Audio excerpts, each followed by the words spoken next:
Come on in. Thank you so much for being on time today. You're welcome. Awesome. Before we get started, I'm just going to make a point to let you know that I think that you did an excellent job in group this week. I saw you demonstrate some really great personal effectiveness, interpersonal effectiveness skills, and you also used some really good anger management skills. Your peers were not being super nice to you. So excellent job. 10 gold stars. Significant improvement on what we've seen in the past. Awesome. Do you have your homework, your diary card with you? Yeah, somewhere. Here. Sorry, I crumpled it up. It's okay. It's all filled out. Yeah. Which is also an improvement. About every single thing that you were supposed to, Monday through Friday.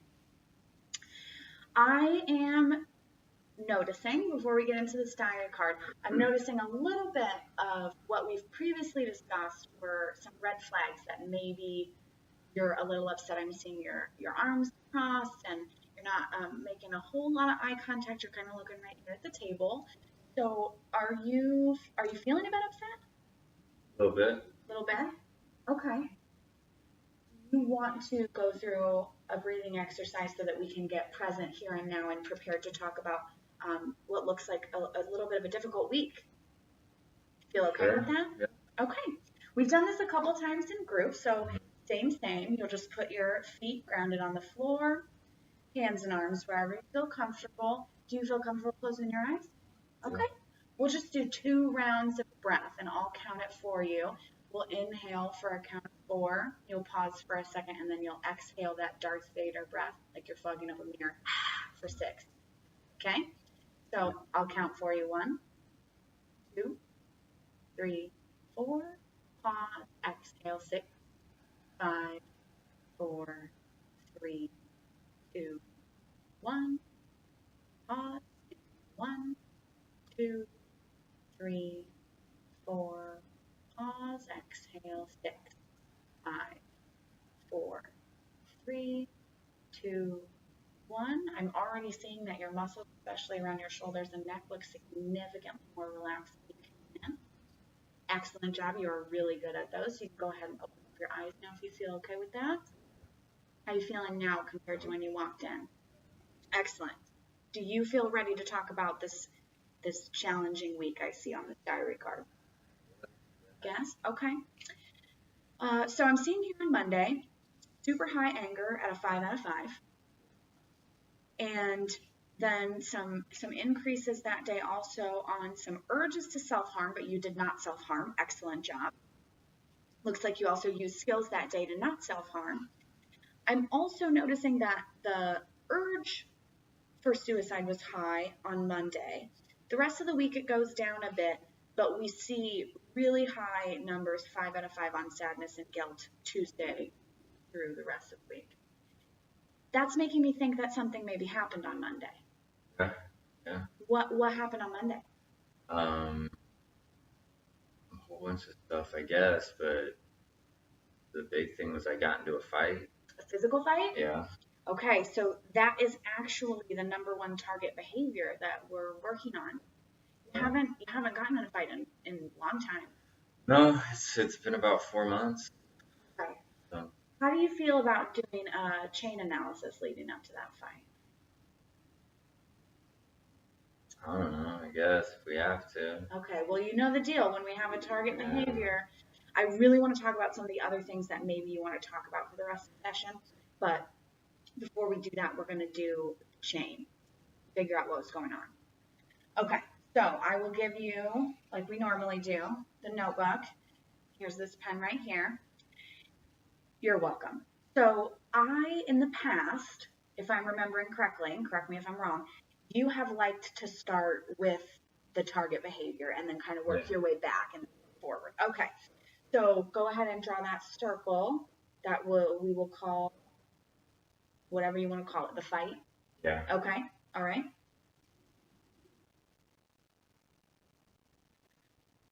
So did anything happen? Well, first of all, what time did this fight happen? After school. After school, okay. And were you by yourself? Yeah. Okay. Who did you get in a fight with? I don't know, just somebody from my neighborhood, I guess, or someone that just happened to be there. An unfamiliar person Yeah, to you. yeah. Okay. What happened right before? I was coming home from school and coming home from school, and this guy just across the street was staring at me, kind of walking opposite direction, and we exchanged words. I guess that was really it. Okay, so I'm Nothing. hearing a stare, Yeah. social cue. I'm also hearing some words exchanged after the stare. So some words in between stare and fight. Yeah. Were they choice words? Were they curse words? Yeah, some of them. Okay. Yeah. That first punch. I did. Okay, go ahead and write that there. Your punch.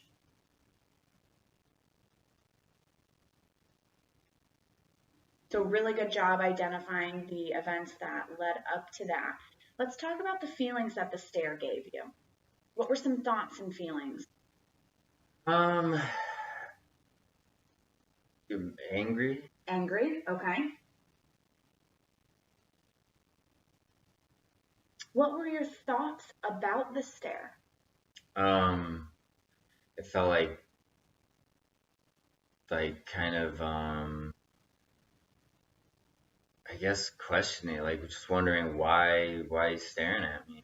Okay, maybe put a question mark down. Like why is he doing it? Okay. Did you ask him? No. Okay.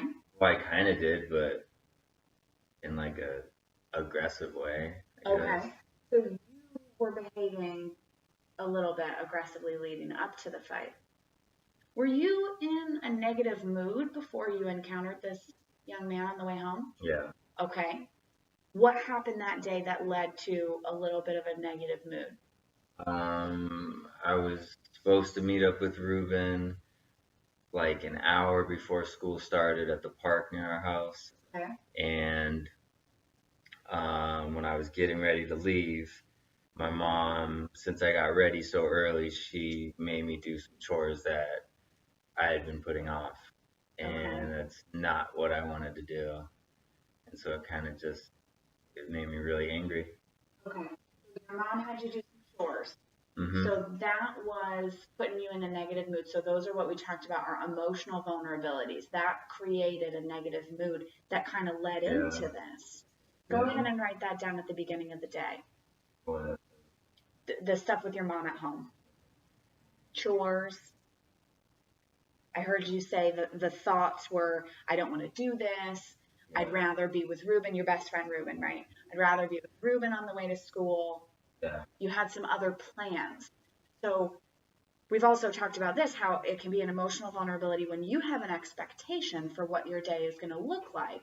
And then a precipitating event happens, changes your expectation. It's not the expectation of the day that you had. And that can create some anger.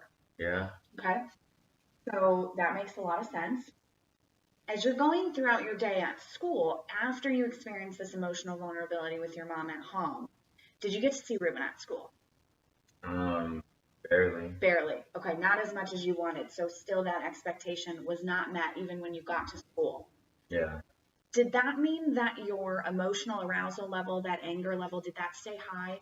When it went up at the beginning of the day at home with your mom, did it stay high all day? Yeah. Okay. Yeah. So we've talked really great about the feelings. What were some of the body sensations that you were experiencing during the day that maybe were indicative that you were at a high anger level all day? Well, I was kind of just closed off for most of the day. I kind of bottled it in, but I guess when I was coming home from school, I was kind of thinking about everything that had happened in the morning, so I was getting kind of more angry at that moment. Okay. And so I was it was just, yeah. What were some of the body sensations that could have cued you that? Like tight muscles. Okay. or just like I start clenching my fist Okay. a lot, and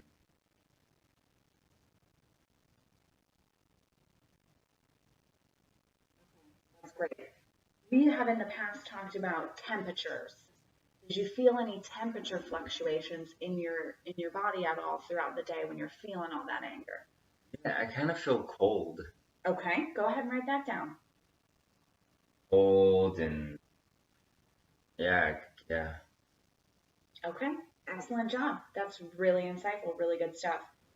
At any point throughout this progression of the day, did you use any skills? It says here that you wanted to use skills, but you didn't. Yeah. Okay. Because I feel like nothing was my fault. Like, why do I have to do something when? Well, we're talking about target behavior of fighting, which we have previously discussed tends to lead you into sadness and guilt. And that's what we're seeing on this diary card. It's also something that we discussed in your goals when we first met, that you don't actually like engaging in this behavior. It does you more harm than good. And then you experience all that sadness and guilt because you end up hurting people sometimes real bad. Yeah. Right? Yeah, that is right. You were a little bit upset when you came today, I'd imagine, because you were still feeling those feelings of guilt. Yeah. So let's review. At what point could you maybe have used skills? I guess right after I cleaned up my room in the house and went to school, or I guess before I did them and kind of calmed down. Okay. Immediately. What could you have done to calm down those sensations that you started to feel and the feelings of anger? The kind of what we did when I got here. Kind of relax and breathe and make sure to take deep breaths and kind of just relax my body from being so tense. Mindfulness skills. What about this thought about the gentleman staring at you? What do you mean? What could you have done? It sounds like you witnessed someone stare at you, and then you felt as if maybe he wanted to start something with you. Yeah. But then I also heard you say that you came at him kind of aggressively. Yeah. Yeah, I don't, when someone's staring at me for no reason, I usually don't use it. It's a sign that they want to fight. I think not super clear. And it's catchy six. We've talked about that. There's a function for this behavior for sure. Yeah. And it has served you quite well. You said it yourself, you're good at fighting, but you don't like it. Yeah. And so maybe some of those mindfulness skills would have come in handy here, observing that stare, as opposed to maybe that faulty cognition that we've also talked about, jumping to conclusions. I see a stare, therefore we jump to the conclusion, gentleman wants to fight. Yeah, I You could have done some of your thought-stopping techniques as well. Yeah. Yeah, I guess I could have just also just looked away and just kept going about my business. Okay, this is really good stuff. You did a really, really good job. These are really insightful things. You completed the chain. We figured out the emotional vulnerabilities that led to the precipitating event, and then the emotions and thoughts that were experienced afterwards. And the thing about functional behavior is that we talked about, when it serves a function, that function is a reward in and of itself. You have stopped experiencing the rewards of this behavior because it's making you feel really bad about yourself. So every time we do this, even though it feels uncomfortable, you have to sit in that discomfort and make improvements. So, and that's exactly what you're doing. And so I believe we'll probably go another 4 months, if not more, without another fight. Maybe we can make that a goal. Yeah. Okay. Yeah. Excellent job today. Thank you so much for your time. I will see you in group next week, and I know that you'll have your homework because you always do. You're welcome. Have a great day. You too.